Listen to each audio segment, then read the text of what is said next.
Where there's something weird and it don't look good, who you gonna call? Ghostbusters! Where there's something strange in the neighborhood, who you gonna call? Ghostbusters! I was gonna do a parody of the Ghostbusters theme with like HMR in place of Ghostbusters. It just didn't sound right though. You can't mess with this iconic song. Much like you can't mess with this iconic film. Hello everyone, welcome back to another installment of Home Media Reviews. We're talking about a movie that I believe is a candidate for one of the greatest comedies ever made, Ghostbusters. You want to know why I think that? Oh, dear viewer, you must be new around here. You know we don't talk about our thoughts on the film until the ending wrap-up session. Let's not waste any time though, let's jump right into the history section of Ghostbusters.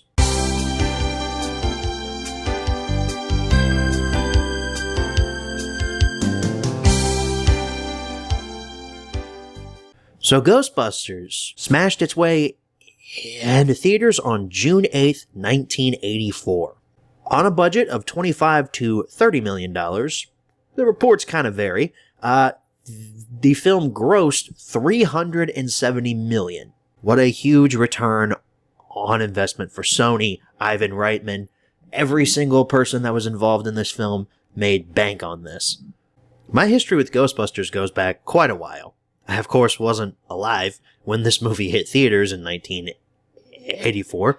I actually haven't seen Ghostbusters in theaters. I never got a chance to see it, like, during COVID time, back when they were releasing older films in theaters to try to get more people to go out to movie theaters more often.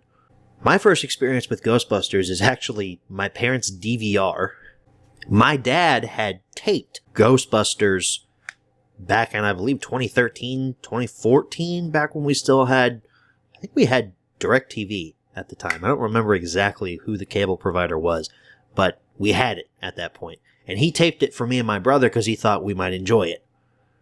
I was always interested in Ghostbusters ever since then. We never ended up watching it till we got rid of our cable subscription before we got a chance to actually watch it.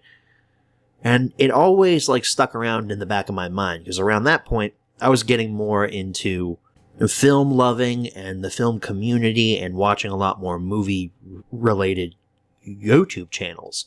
And everybody that I saw kept talking about how great this Ghostbusters movie was. So I don't remember what year it was exactly, but I found Ghostbusters on DVD for $5 at Walmart. I picked that up instantly. And this was actually one of my first Instagram reviews that I ever wrote. And published on that platform. It's still up if you want to scroll through my profile to find it. That is how I experienced Ghostbusters for the first time. I watched it on DVD, and eventually I upgraded to the 2-pack Blu-ray that we'll be taking a look at in the close-up, coming up here in just a few minutes. I hope it's a few minutes, because damn it if Ghostbusters doesn't have a lot of releases for us to get through here. The original VHS hit store shelves in October of 1985, a little over a year from its theatrical release, and I don't have an exact date for you. I also believe that this was only in full screen pan and scan. I didn't see anything online about how, oh, there was a widescreen version that was also available. Someone out there probably knows if there was. Correct me if I'm wrong down in the comments, please.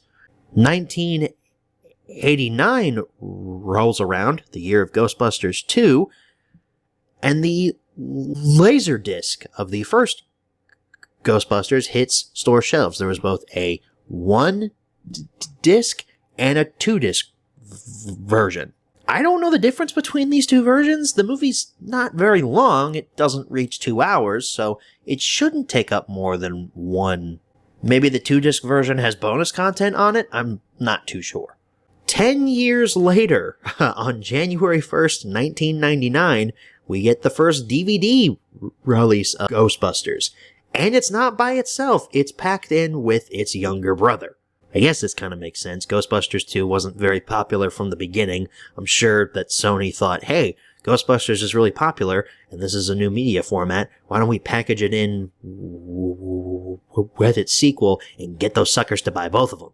That tactic didn't last very long, though, because on June 29th, 1999, we got a single DVD release of Ghostbusters. And I should also mention that that single DVD was reprinted on February 5th, 2002. I believe it sold pretty well if it was able to get a reprint. Another 2-pack set came out on August 2nd, 2005, 3 years after the previous release, and again it was packaged with Ghostbusters 2. This is the copy that I'm really familiar with. I have seen this 2-pack in like every FYE I've ever been in.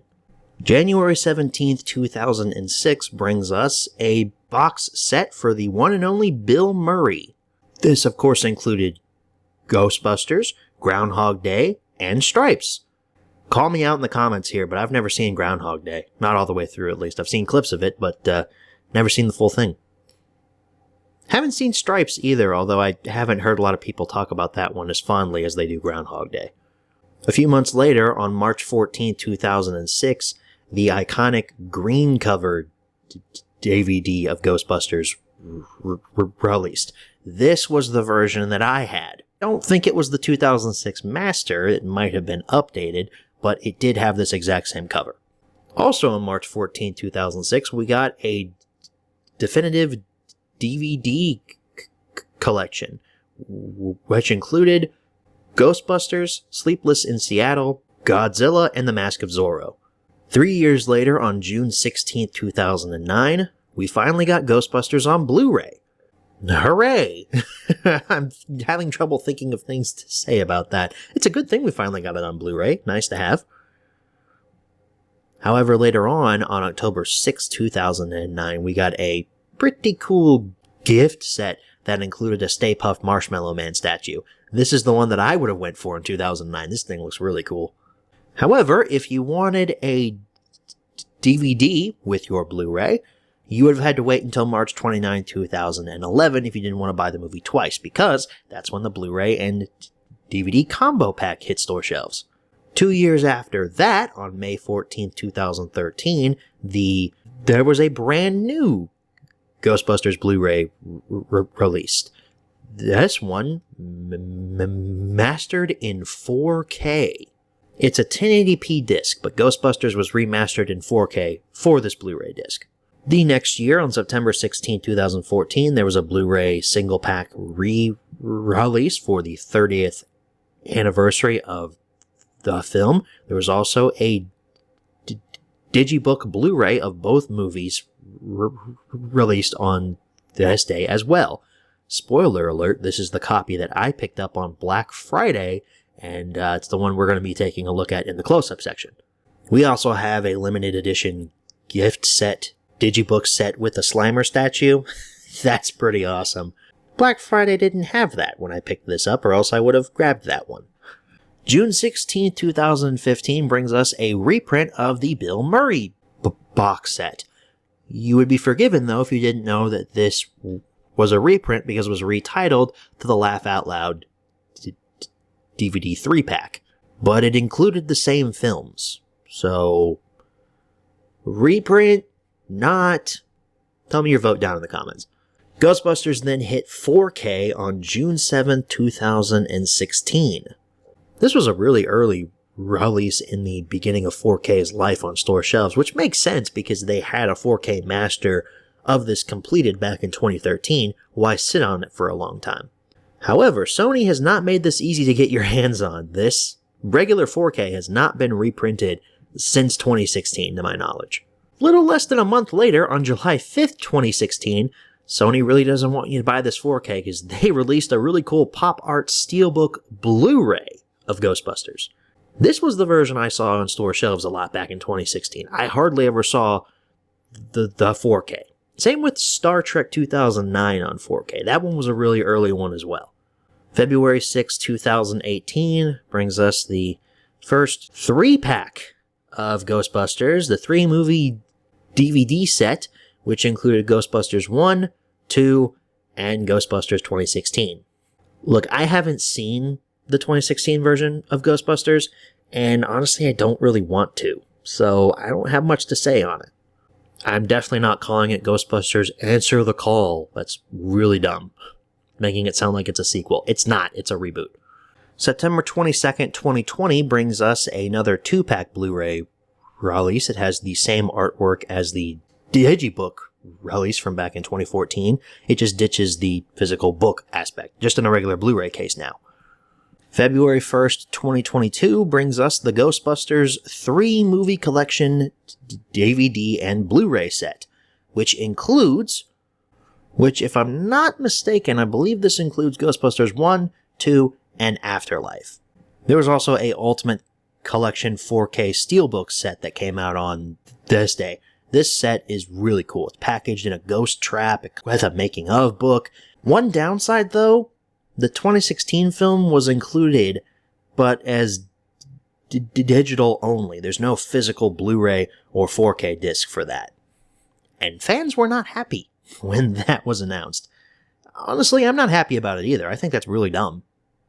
If you're going to have this be the definitive Ghostbusters set, you should include all the movies, no matter how not loved one of the movies is. How weird would it be if the original Blu-ray release for the Indiana Jones adventures only included Raiders, Temple of Doom, and The Last Crusade, and then Kingdom of the Crystal Skull was just included as a digital copy? It wouldn't feel right. As bad as Kingdom of the Crystal Skull is, it wouldn't feel right if it was only included as a digital copy. And finally, the most up-to-date version of Ghostbusters came out on September 26th, 2023. It's a 2-pack 4K Steelbook, once again packaged with Ghostbusters 2. So I guess I was kind of wrong earlier. Sony has kind of made this a little easier to get, however, it's a Steelbook, which is going to jack up the price. It's a 2-pack, it's also going to jack up the price, and it's packaged with Ghostbusters 2. So collectors out there might not be interested in that. I, for one, would love to get my hands on that 4K Steelbook, because I want to watch Ghostbusters not in 4K, but downscaled to 1080p. I want to watch it in actual 4K resolution.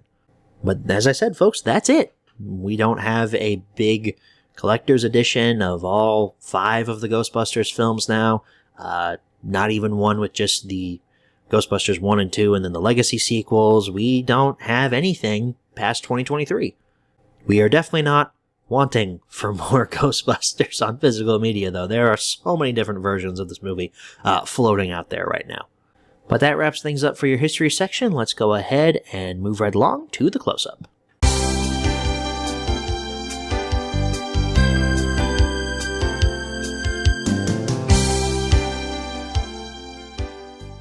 Alrighty, everyone, here's your close-up look at Ghostbusters. The only copy I own of this movie is this 2-pack Blu-ray that I picked up a long time ago on a Black Friday sale. Pretty sure this was covered in a Black Friday haul video back in maybe 2016, 2015, I don't really remember, but it was purchased on Black Friday for extraordinarily cheap. So up here at the top, the Blu-ray disc logo, your main cast, Ghostbusters 1 and 2, and then there's the Ghostbusters logo with 1 and 2 there on the front. I liked the poster. It's a bit simplistic, but I do like how it's not just like black on the back. There is some like shine going on here around the cartoon ghost. The spine, Blu-ray disc logo, ghost taken from the front, the title again, Columbia Pictures, and then product number. In the back features your barcode, mastered in 4K, as well as a blurb about both of the films. There's your main cast ascending the stairs for the climax of the first film. And then you've got all new special features for the first Ghostbusters. There's all your featurettes there. And then just for fun, there's Ghostbusters 2. Not covering this movie here, but why not show it? Then we got some tech specs and cast and crew information for both of the films down there. And we open this up. We have a letter from Ivan Reitman. I'm not going to read this to you, but you can pause and read that for you yourself. Nothing on the back. Here's what the Digibook looks like on the inside. You've got a table of contents here. You start with the first Ghostbusters, talks about the story. There's Ghostbusters 2, the story of Ghostbusters 2, and then 1984 talent bios. I flipped through this a few years ago. It's got some good information in it. Obviously, it's truncated here to fit inside of this Blu-ray pack, but it has some good information, especially about the main cast and stuff towards the end. And then, in the back, you've got your discs.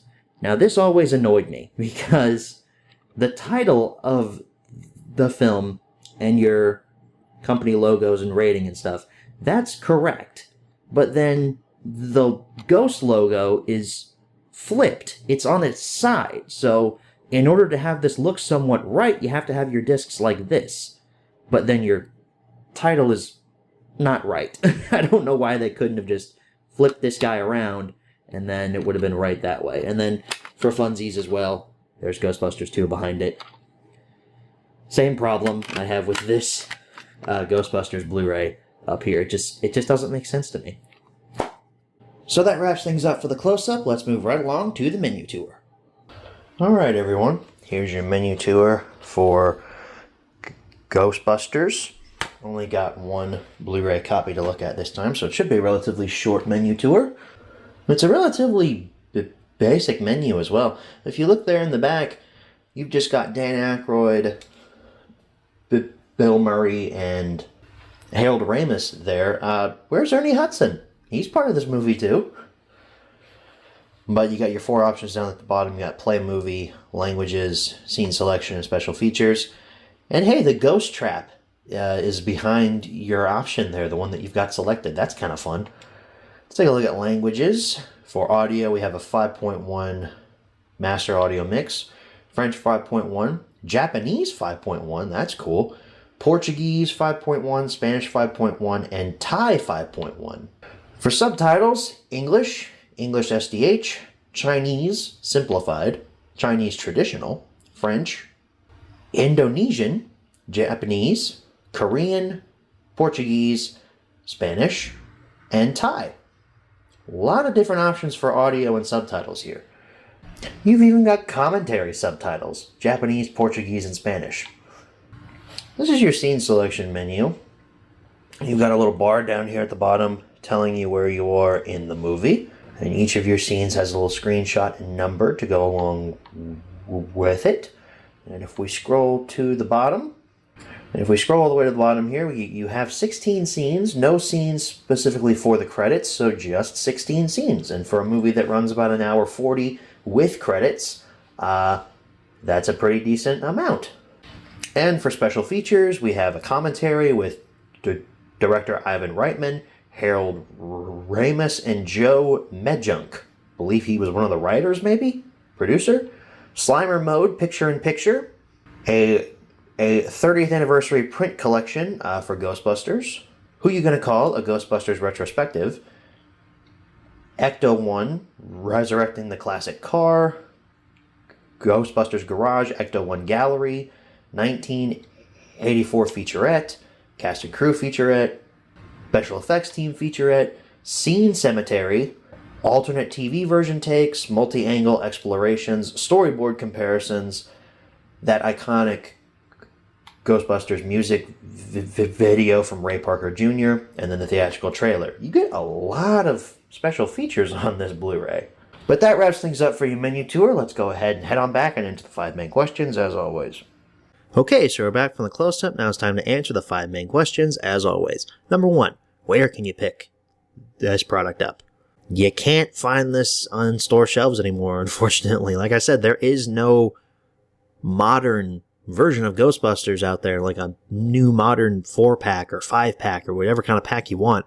It's just not out there. So Amazon, eBay, I'm pretty sure the digibook is still readily available in some like small town grocery stores maybe. I saw that thing on store shelves on Black Friday for years after I bought my copy. Number 2, is this product still being printed nowadays? This is an easy one. No. Number 3, should you pick this product up? The opening scene of Ghostbusters at the library yanks you into the movie with a huge amount of force.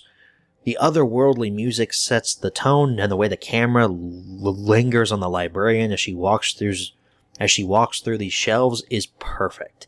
Barely any music is used when the note cards start flying, and I love how you don't see the ghost. It builds a lot of suspense. Do I even need to mention the theme song? I sung the first part of it at the beginning of this episode. It's Ghostbusters, of course I love it. We gotta talk about Bill Murray here. This guy is effortlessly funny in this movie. Venkman is the most famous Ghostbuster for a reason. He's great. When he and Dan Aykroyd arrive at the library, there's a little moment with them that I really appreciate. Egon, Harold Ramis, is already there, and these two guys just start busting up on him. They start messing with him, which shows me that these guys are really friends. You're right. No human would ever stack books like this. Effortlessly funny. Murray is so good. The Ghost Librarian morphing effect doesn't hold up as well as the rest of the film's special effects. I'm more forgiving of it because the movie is really good, but most of the ghost stuff is really dated. You could argue, though, it adds to the effect of the film. Okay, this is incredibly random, but bear with me for just a moment. The realtor that sells the Ghostbusters the firehouse, she's played by Radha Jimanani. I believe that's how you pronounce her name. I apologize. I apologize if I got that wrong. A random name, but I swore I recognized her from somewhere. Fast forward to a few days ago, I'm watching Seinfeld, as I often do, and the episode The Subway starts. This actress is the same woman who talks to Elaine on the subway. She says this line. My luck, I don't talk to a soul on the subway for 35 years. I get the best man at a lesbian wedding. It just hit me like a ton of bricks, like, wait a minute, I know her from somewhere. I just saw her in Ghostbusters. Another guy who's effortlessly funny here is Rick Moranis. His little monologue to Sigourney Weaver was absolutely hilarious. You want to come inside for a mineral water? Murray clearly feels ridiculous wearing those machines to search Weaver's apartment, but he's playing it like a champ. Gotta love the 80s. Even while tracking down a real ghost, Ray has a cigarette hanging out of his mouth. And as iconic as the character of Slimer is, he's not in the movie much. He really became a thing because of the Real Ghostbusters cartoon. Hey, montage time! This theme is iconic and super catchy. I've been humming it all this week. Only in a movie from this time period will we get a joke about a ghost blowjob, though. Gotta love the 80s. The scene where Dana gets possessed was actually kind of scary. The claws that burst from her chair, the way she screams, it's really well done. The devil dog looks like a really bad puppet, but hiding in that fog, it looks kind of convincing. Okay, speaking of bad effects, when the second dog has to move and the matte lines are visible at all angles, yikes. When it's sitting still and becomes a puppet, it looks fine. Intimidating, even.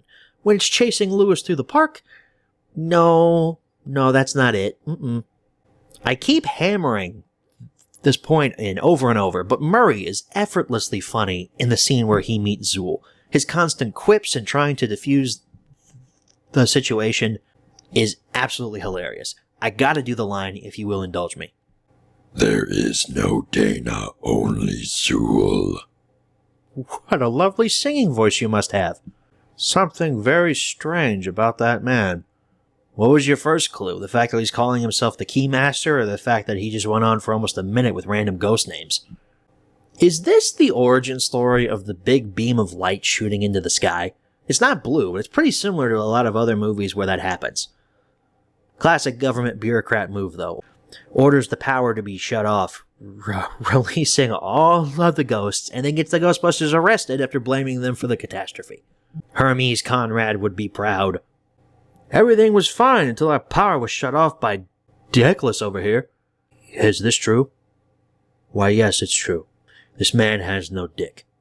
The climax is pure comedic genius. The staircase joke, the Stay Puft Marshmallow Man, go get her, Ray! Laughing throughout the entire thing. Ray, when someone asks if you're a god, you say yes. Gotta mention this part. Don't cross those streams. Of course, that's the thing that ends up saving them all. Perfectly set up earlier in the movie. The ending with New York covered in marshmallows and Dana and Peter kissing with the Ghostbusters theme song playing, you just want to pump your fist up in the air. Ghostbusters, in my opinion, is the front-running candidate for the greatest comedy of all time. Not every joke hits, but 99% of them hit you like a freight train. The characters are intriguing, the story is compelling, and it's got the perfect amount of sleaze mixed in with whimsy. I barely talked about any of the other Ghostbusters besides Murray, but Dan Aykroyd, Harold Ramis, Ernie Hudson, they are all so good throughout this entire movie. They feel like a real group of friends hanging out together busting ghosts. I don't think there's one bad performance in this film. It's everyone here is hitting their marks perfectly. I know I said last week some of these episodes would be kind of short, but I didn't think I wouldn't have this much to say about Ghostbusters other than this movie is fantastic and it's damn near perfect. Just some of the effect shots, especially with those puppets, don't really hold up as well as people think that they do. That could definitely be remastered. Hey, George Lucas, are you busy? Absolutely recommend Ghostbusters. None of the sequels compare to this. And hey, why don't we talk about those sequels? I don't have any plans to cover them in the future of HMR, so why don't I give my opinions on some of them? Ghostbusters 2, I haven't seen it in years. I don't remember it being great, but I also don't remember it being completely awful. Mentioned earlier, I've never seen the 2016 Ghostbusters. I have seen Afterlife and Frozen Empire, though. Afterlife, I just didn't care for at all. It felt like the worst kind of legacy sequel where you just make me think about the original film and don't do anything new. Frozen Empire at least tried to do something new. Kind of. It also kind of fell flat on its face while it was doing it, but it tried. I don't think Ghostbusters needed to become a franchise. I am totally fine with just thinking that this first film, just by itself, exists, because just by itself, it's wonderful. Now, I haven't seen any of the cartoons or played the video game or anything like that, so maybe that stuff is good, just the stuff in the film franchise, none of it needed to exist. Number 4, where should you pick this product up? Well, same answers as number 1. And number 5, what price should you pay? Well, 2-packs are actually less expensive than the one Blu-ray set just by itself. So if you want to pick up a 2-pack of Ghostbusters and Ghostbusters 2 like I did, probably $5-10 for that wouldn't be too bad of a price. Unless you're talking the 4K Steelbook, in which case you're going to be paying a little bit more, probably around the 25 to 30 mark for that.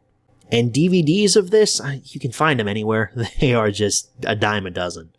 Well, folks, that wraps things up here for your home media review on Ghostbusters.